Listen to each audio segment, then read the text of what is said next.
당시 한국의 복음이 전해지고 기독교가 소개될 때만 하더라도 기독교는 사회에 희망을 주는 종교였습니다. 여인들이 남성의 부속물처럼 여겨지던 그런 시대에, 인간적인 대우도 제대로 받지 못하던 시대에 여성들이 하나님의 사랑받는 자녀라는 사실을, 그 정체성을 심어주었고, 그리고 그 이후로 예수를 믿는 사람들 중에 위대한 여성 지도자들이 배출되게 되었습니다. 또한 여성과 종들 그리고 양반들이 함께 모여서 예배를 드리는 놀라운 일이 일어난 것이 한국교회였고, 당시 최하층 민이었던 백정이 장로가 되기도 하는 일이 일어난 곳이 바로 교회였습니다. 그리고 백정의 아들이 우리나라 최초의 의사가 되고 독립운동가가 되는 일도 일어난 곳이 바로 교회였습니다. 일제치하에서 대한독립 만세를 부르며 3.1운동을 주도했던 자리에도 교회가 있었습니다. 하지만 오늘날 한국교회는 참으로 암울한 처지에 놓여 있습니다. 교회에 대한 사회의 신뢰도는 땅바닥으로 그렇게 떨어졌고, 젊은이들은 교회 다니는 친구들을 외계인처럼 취급하는 바로 이것이 오늘의 현실이 되고 말았습니다. 오늘날 우리가 처한 기독교의 현실을 하나씩 나열하는 것은 아마도 불필요한 일이 될 것 같습니다. 한국교회 이런 무기력한 모습 앞에서 우리는 과연 어디로 가야 하는가라는 질문을 던지게 됩니다. 종교개혁을 이룬 교회, 이런 개신교회는 왜 위기 가운데 지금 처해 있는가라는 질문도 던져보게 됩니다. 그리고 우리는 이러한 교회의 위기를 어떻게 극복할 수 있을까라는 질문도 던져보게 됩니다. 우리는 일찍이 종교개혁을 단행했던 성경의 인물 히스기야를 한번 집중해 보려고 합니다. 그리고 그를 통해 일어난 종교개혁의 의미, 그리고 그의 모습 통해서 우리가 무엇을 배울 수 있을지를 한번 생각해 보고자 합니다. 히스기야는 유대 남왕국의 13대 왕입니다. 악한 왕이었던 아하스를 이어서 이제 새로운 왕이 되었습니다. 그때 나이가 25살입니다. 이후 그는 29년 동안 나라를 다스렸습니다. 성경에 보면 하나님께서 좋게 보셨던 왕으로 그렇게 묘사되어 있습니다. 열왕기하 18장은 그에 대하여 이렇게 묘사합니다. 히스기야가 이스라엘 하나님 여호와를 의지하였는데 그의 전후 유다 여러 왕 중에 그러한 자가 없었으니 곧 그가 여호와께 연합하여 그에게서 떠나지 아니하고 여호와께서 모세에게 명령하신 계명을 지켰더라. 여호와께서 그와 함께 하심에 그가 어디로 가든지 형통하였더라. 그렇게 히스기야에 대하여 묘사하고 있습니다. 특별히 그가 행한 일 중에서 두드러진 하나님을 기쁘시게 한 일은 바로 성전을 깨끗하게 하는 성전 개혁이었습니다. 그는 왕이었음에도 불구하고 성전에 대하여 관심을 가졌고 성전을 깨끗하게 하는 일에 주력하였습니다. 이 내용이 있는 본문이 바로 오늘 본문이 있는 말씀입니다. 오늘은 짧은 구절을 읽었지만 사실은 연관되어 있는 본문이 굉장히 길게 펼쳐져 있습니다. 역대하 29장부터 31장까지가 전체적으로 오늘의 본문이라고 보셔도 되겠습니다. 오늘 우리는 이 자세한 종교개혁의 과정을 조금 살펴보면서 우리가 해야 할 개혁에 대하여 다시 한번 생각해 보려고 합니다. 히스기야는 어떤 종교개혁을 이루었을까요? 종교개혁에 대해서, 그의 개혁에 대해서 역대하 29장은 이렇게 설명하고 있습니다. 히스기야가 그의 조상 다윗의 모든 행실과 같이 여호와 보시기에 정직하게 행하여 첫째 해 첫째 달에 여호와의 전 문을 열고 수리하고 제사장들과 레위 사람들을 동쪽 광장에 모으고 그들에게 이르되 레위 사람들아 내 말을 들어라. 이제 너희는 성결하게 하고 또 너희 조상들의 하나님 여호와의 전을 성결하게 하여 그 더러운 것을 성소에서 없애라. 이렇게 명령합니다. 제일 먼저 히스기야가 한 일은 닫혔던 성전의 문을 여는 것이었고, 그리고 성소 안에 있었던 더러운 것들을 제거하는 일이었습니다. 아버지 아하스 왕 때의 성전문은 닫혀 있었고 그 안에는 온갖 이방 제의와 관련된 물건들이 가득 들어 있었던 것 같습니다. 예배를 드리던 레위인과 제사장들은 예배를 멈춘 지가 오래되었고 있었습니다. 이제 히스기야는 레위인들을 부르고 그들을 향하여서 이제 성전 안에 쌓여있는 먼지들을 제거하고 그 안에 있었던 더러운 것들을 제거하라고 그렇게 명령을 하였습니다. 히스기야의 이러한 개혁을 간단히 설명하고 있는 열왕기서에서는 이 내용을 이렇게 설명하고 요약하고 있습니다. 히스기야가 그의 조상 다윗의 모든 행위와 같이 여호와께서 보시기에 정직하게 행하여 그가 여러 산당들을 제거하며 주상을 깨뜨리며 아세라 목상을 찍으며 모세가 만들었던 놋뱀을 이스라엘 자손이 이때까지 향하여 분향함으로 그것을 부수고 느후스단이라 일컬었더라 라고 되어 있습니다. 열왕기하 18장에 있는 내용은 아주 짧게 히스기야의 개혁을 이렇게 요약을 한 것입니다. 당시에 이스라엘에는 이방신을 섬기는 산당들이 있었고 아세라의 목상들이 있었고 주상들이 널려 있었음을 알 수 있습니다. 한 가지 흥미로운 이야기가 이 안에 담겨 있는데 그것은 바로 모세가 만들었던 놋뱀을 이스라엘 자손들이 오랫동안 향하여 섬기고 있었다라고 하는 내용이었습니다. 그것을 히스기야가 부수어 버렸다라고 하는 것이죠. 그리고 그것을 느후스단이라고, 즉 놋조각에 불과하다, 놋조각이다 라고 그렇게 이야기를 했다는 것입니다. 광야에서 이스라엘 백성들이 하나님의 은혜로 바로 독사에 물렸다가 살아난 사건이 있었죠. 그때 하나님께서는 모세를 통하여 놋뱀을 만들라고 하시고 놋뱀을 높이 들게 하셨습니다. 그리고 그 뱀을 쳐다보는 사람들이 낫겠다, 살겠다라고 말씀하셨습니다.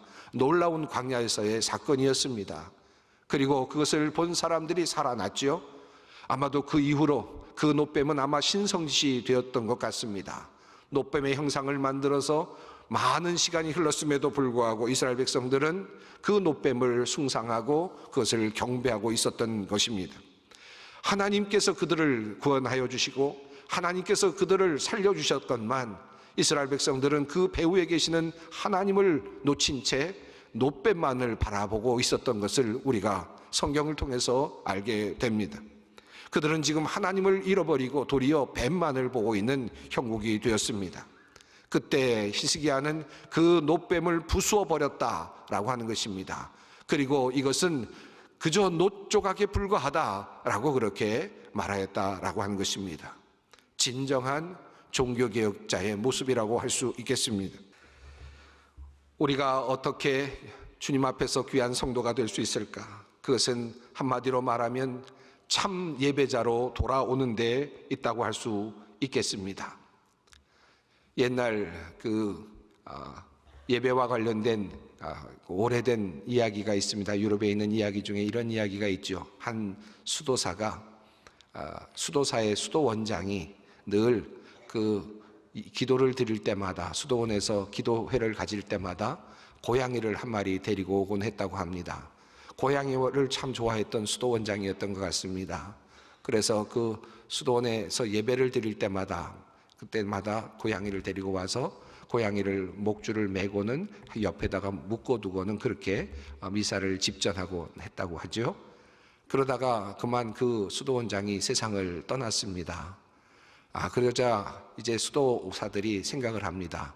우리 수도원장님이 하셨던 것들을 우리가 똑같이 반복해야 되는데, 그러니까 고양이를 데려다가 그리고 앞에다 갖다 놓고 묶어두고 그리고 미사를 드리곤 했다고 하지 않습니까? 나중엔 결국은 고양이가 그만 죽고 말았습니다. 자, 이제 어떻게 하면 고양이를 대체할 것인가 생각하다가 결국은 고양이상을 만들어서, 돌로 고양이상을 만들어서 제단 옆에 두고 그리고 예배를 드렸다라고 하는 이야기입니다. 사실 우리들의 신앙생활이 이와 같을 때가 참 많습니다. 본질이 아닌 비본질에 매여서 그리고 꼼짝달싹하지 못하는, 반드시 이것이 있어야만 되는 것 같아서, 이것 없으면 신앙생활이 안 되는 것 같아서 생각되는 그와 같은 일들이 참 많이 있습니다. 어떻게 하면 우리가 정말 하나님 보시기에 옳은, 하나님 보시기에 정직한 그런 사람이 될 수 있을까요? 정말 개혁된 성도가 될 수 있을까요? 개혁된 교회가 될 수 있을까요? 지금까지 우리 안에 덧붙여져 온 많은 것들, 본질적이지 않은 것들, 허탄한 것들, 잘못된 생각들, 사고들을 내려놓고 오직 하나님에게 집중하는 데 있을 것입니다. 이것이 우리가 해야 할 개혁의 모습입니다. 두 번째로 히스기야의 개혁에서 배울 수 있는 것이 있습니다. 그것은 또 조금 전에 말씀드린 것과는 조금 또 구별되면서 본질과 비본질을 구별해낼 수 있는 능력입니다. 역대하 30장을 보면 히스기야가 성전을 정화한 후에 이스라엘 백성들을 모아서 함께 제사를 드리는 장면이 나옵니다. 그 과정이 3장에 걸쳐서 자세하게 소개가 되고 있습니다. 우선 이미 망한 북이스라엘 백성들까지 사람들을 보내서 초청을 합니다. 함께 모든 12지파가 함께 예배를 드리자고 제안을 하는 것입니다. 그리고 그들이 정말 돌아오는 모습들이 나타납니다. 참으로 놀라운 일이었습니다. 이미 당시 북이스라엘은 이미 망한 상태였습니다. 나라가 멸망한 상태였습니다. 많은 피난민들이 남쪽으로 내려오고 있었을 그때에 남유다 왕이었던 히스기야는 모든 사람들을 초청해서 함께 제사를 드리자고 합니다. 이미 성전은 깨끗하게 정화가 되었습니다. 자, 그리고 이제 함께 유월절 예식을 드리려고 하는데, 절기를 드리려고 하는데 그만 시간을 보니까 정화를 하는데, 성전을 정화하는 데만 16일이 걸렸습니다. 내부를 정리하는데 8일이 걸렸고, 그리고 외부를 정리하는데 8일이 걸리고 말았습니다. 6월절 날짜인 14일이 그만 훌쩍 지나가 버린 것입니다. 시간을 맞출 수 없게 되었습니다. 이제 제사를 드리는 날짜를 놓쳤으니까 다시 제사를 드리려면 1년을 기다려야 하는 상황입니다. 히스기야 왕은 함께 어떻게 할지를 논의합니다. 그리고 민수기 9장에 나오는 예외 조항을 집중해서 보게 됩니다. 부정한 자들이 예외적으로 한 달 후에 제사를 드릴 수 있다는 그와 같은 조항을 다시 확인하면서 그것과는 맞지는 않지만, 그러나 다음 달 14일에 유월절을 지키기로, 절기를 지키기로 결정하였습니다. 한마디로 말하면 율법을 넘어서는 결정을 했던 것입니다. 왕과 백성들은 모든 지파들을 통일할 수 있는 방향으로 율법을 재해석했습니다. 하나님의 마음을 따라가기로 작정했던 것입니다. 율법이 아니라 정신을 따라가기로 정했던 것입니다. 이러한 일은 이후의 모든 사건들 속에서도 계속해서 나타납니다. 드려지는 예물이 너무나도 많았습니다. 성별된 제사장의 숫자는 너무나도 적었습니다. 제사장들이 그 모든 제물들의 가죽을 벗겨야 했는데 그 가죽들을 일일이 벗길 수 있는 형편이 되지 못하였습니다. 율법으로는 반드시 제사장들이 그것을 해야만 했지만, 그러나 그럴 상황이 되지 못하자 성결한 레위인들이 함께 나가서 가죽 벗기는 일에 동참을 합니다. 바로 역대하 29장 34절 이후의 내용입니다. 또한 그리고 이어서 성전에서 제물을 바치는 사람들이 미처 성결하게 되지 못한 상태에서 제사를 드려야 되는 상황이 있었습니다. 제사를 드리는 사람들은 율법에 따르면 스스로 그 제물을 잡는 일을 해야만 했습니다. 그런데 그 일을 할 수가 없는 상황이었습니다. 성결케 되기 위해서는 또 다른 시간이 필요했기 때문입니다. 거기에 참여할 수 없는 사람들이 많았습니다. 그러자 레위인들을 다시 뽑아서 그들이 그 제물을 드리는 사람들을 대신해서 제물을 잡을 수 있도록 그렇게 만들어 주었습니다. 역대하 30장 17절 이하의 말씀입니다. 그리고 성결하지 않은 채로 백성들이 급하게 제물을 먹는 일이 또한 발생하게 되었습니다. 이것은 참으로 난처한 일이었습니다. 이미 재앙을 담보하고 있었던 일이었기 때문입니다. 부정한 사람이 제물을 먹게 되면 하나님께서는 분명히 진노하시고 그들을 벌하실 것이 분명합니다.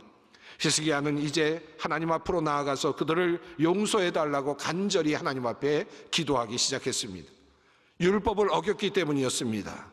그러나 그들은 살아계신 하나님을 온전히 섬기기를 원하면서 그렇게 했던 것입니다. 하나님께서 그들의 죄를 용서하시고 그들을 풀어주십니다. 한결같이 율법을 어기는 일들이었습니다. 단단한 율법, 벗어나오지 못할 것 같은 그러한 법에서부터 나오는 일들이었습니다. 그러나 그들의 목적은 하나였습니다. 살아계신 하나님을 예배하기 위함, 살아계신 하나님을 온전히 예배해야 되겠다라고 하는 일념만이 있었을 뿐이었습니다. 왜 이런 사실을 성경은 숨기지 않고 있을까요? 왜 도리어 그것을 드러내고 있을까요? 그들이 율법을 어겼다는 사실을 왜 드러내고 있습니까? 후세 사람들이 만약에 이 일을 읽고 이 사실을 안다면 다음 사람들도 이와 같은 일들을 할 수 있지 않겠습니까? 위험성이 충분히 있지 않겠습니까? 도리어 성경이 이것을 숨기는 것이 더 맞지 않았을까요? 일회적인 사건으로서 숨겨놓는 것이 더 바람직하지 않았을까요? 그러나 성경은 이 사실을 분명하게 드러내고 있습니다. 바로 그것은 히스기야의 개혁이 바로 어떤 특별한 법에 매이는 것이 아니라 바로 형식이 아니라 바로 정신을 따라가는 데 있었음을 우리에게 알려주기 위함입니다. 시간이 지날수록 우리는 무엇인가에 자꾸 매일 때가 있습니다. 우리를 위해 만들어진 법이 도리어 우리를 묶어둘 때가 꽤 많이 있습니다. 법을 따지는 공동체는 건강하지 않다라고 하는 말이 있지 않습니까? 법으로 호소할 수밖에 없는 사회는 사실은 불행한 사회가 아닐 수 없습니다. 히스기야의 종교개혁은 율법을 넘어서 하나님의 마음 앞으로 나아가는 것이었습니다. 종교는 시간이 갈수록 딱딱해지는 법입니다. 교권주의, 율법주의가 점점 그 힘을 발휘하기 시작합니다. 맞다, 틀리다와 같은 그런 기능이 주된 종교의 기능이 될 때가 많습니다.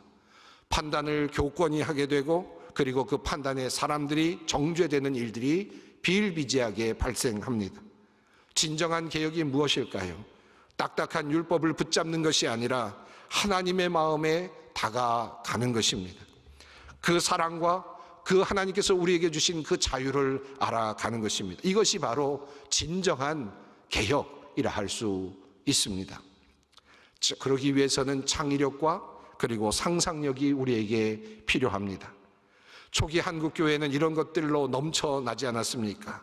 보지 못했던 인형극들을 보면서 연극을 하면서 회의법을 배워가면서 노래를 배우면서 악기 연주를 배워가면서 텐트 치는 법을 배워가면서 함께 춤추며 남자와 여자가 함께 어울려서 교제를 나누면서 그야말로 교회는 새로운 문화를 창출해내는 그러한 문화의 장 아니었습니까? 종과 주인이 함께 교회를 섬기고 종이 도리어 주인보다 먼저 장로가 되는 일이 일어난 곳이 바로 교회 아닙니까? 이런 일들이 일어난, 놀라운 역사들이 일어난, 그런 상상할 수 없는 일들이 일어났던 곳이 바로 교회가 아니었을까 하는 말입니다. 창의력이 있고 상상력이 있는 곳에 교회는 아름다움이 있습니다. 그럴 때 교회는 진정 아름답습니다. 그리고 그곳에 젊은이들이 있고 그리고 어린이들이 그곳에서 꿈을 꾸게 되는 것입니다. 오늘날 젊은이들이 교회에 나오지 않는다는 이야기를 합니다. 도리어 하나님께서 우리에게 주신 그 자유를 도리어 관행과 법과 질서라는 이름으로 꽁꽁 싸서 묶어 놓았기 때문이 아닐까 하는 반성을 해보게 됩니다. 참된 교회는 어떤 교회입니까? 모든 것이 가능한 자유로운 하나님의 뜻을 이루는 그러한 교회입니다. 하나님의 자유를 누리는 것이 바로 교회입니다. 종교개혁의 참 의미는 중세교회가 공로사상과 율법주의에 매여서 구원의 확신을 제대로 주지 못하고 있었을 때에 오직 믿음으로 구원받는다라고 하는 그 말씀으로 참된 자유와 해방을 선언하였기 때문이었습니다. 이것이 바로 종교개혁의 바로 핵심인 것입니다. 오늘도 우리 한국교회가 이것을 다시 찾아야만 하겠습니다. 하나님과 함께 누리는 자유, 하나님께서 주시는 그 구원의 은혜로 누리는 기쁨, 이것이 충만한 교회, 이것이 바로 개혁되어가는 교회라 할 수 있겠습니다. 종교개혁의 또 다른 오류는 늘 완성되었다라고 생각하는 착각에 있습니다. 개혁은 결코 완성된 것이 없습니다. 끊임없이 개혁되어야만 합니다. 늘 반성하고 점검하고 또 돌아보아야만 합니다. 성전을 깨끗하게 한 후에 그들은 다시 집으로 돌아가서 그 주변에 있는 목상들과 주상들을 부숴버렸다고 성경은 이야기하고 있습니다. 예배당이 깨끗하다고 해서 내가 살고 있는 나의 자리, 나의 가정, 나의 직장이 깨끗한 것은 아닙니다. 나의 자리에서 내 앞에 놓여있는 주상을 다시 깨어버릴 수 있는 노력도 필요합니다.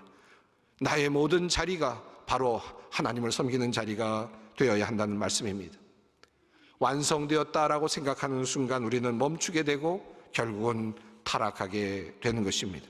끊임없이 고치고 또 다듬고 세우는 것입니다. 마지막으로 이러한 개혁은 우리의 결단으로 갑자기 이루어질 수 있는 것입니다.